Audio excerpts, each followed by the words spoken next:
On August 2nd, Pelosi's visit to Taiwan created a crisis that threatens to bring the planet's two largest economies into a head-to-head conflict. In the end, a possible frontal military conflict between China and the United States did not occur. Although many people shouted to start a war, but in fact China is not ready for war. For example, the oil known as the blood of industry, in 2020, China's dependence on foreign oil will be as high as 73%. But China consumes a lot of oil, which means importing a lot of oil from abroad.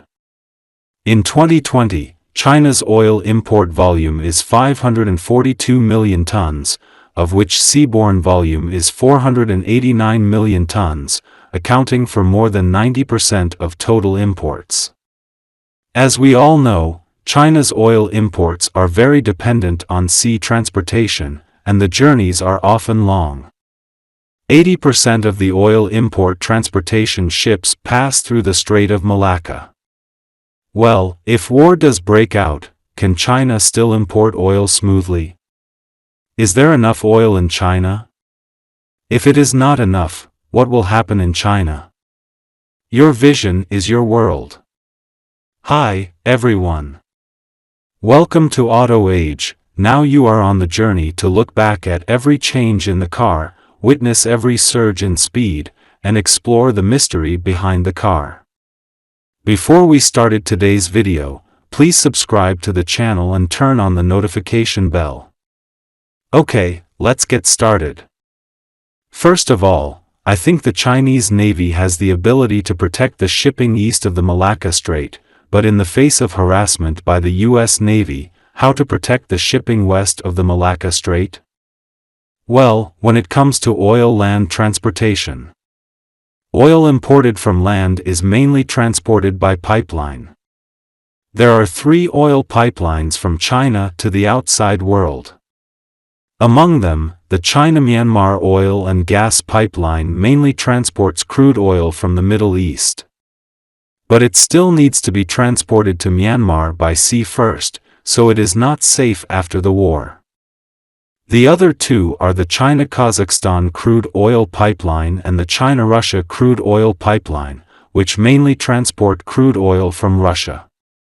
The designed capacity of the China-Kazakhstan crude oil pipeline is 20 million tons/year, and the designed capacity of the China-Russia crude oil pipeline is 35 million tons/year. However, even at full capacity, the 2 pipelines can transport only a limited amount of crude oil compared to sea freight. What would happen if a war broke out and China's offshore oil route was blocked? Well, about 40% of domestic oil consumption is used for transportation.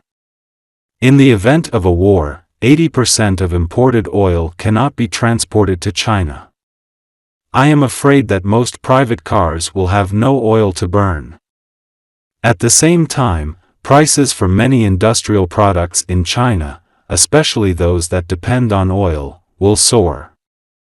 Now that the Russian-Ukrainian conflict has led to energy shortages in Europe, about 16% of German companies believe it is necessary to reduce production or abandon some business areas.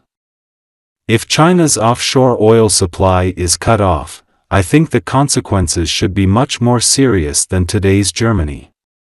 Moreover, there are still many things that China needs to import from overseas, such as soybeans, which are imported in large quantities. Of course, if there is a military conflict between China and the United States, I am afraid that China will turn into a wartime economy, which is another set of economic operation logic, which is completely different from the current situation. In addition, China has been deeply integrated into globalization. If China and the United States go to war, the world economy will definitely go into a serious recession, and everyone will lose.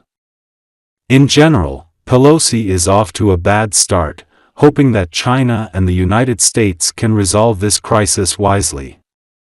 So, do you think China has enough oil? What are the alternative new energy sources? Okay, that's all for today. Please put your comments below, and share your insightful ideas with other people. Do you want to learn about more auto stories? Please keep following our channel and like our videos. Thank you so much for your continuous support. Your precious time with us is highly appreciated. See you.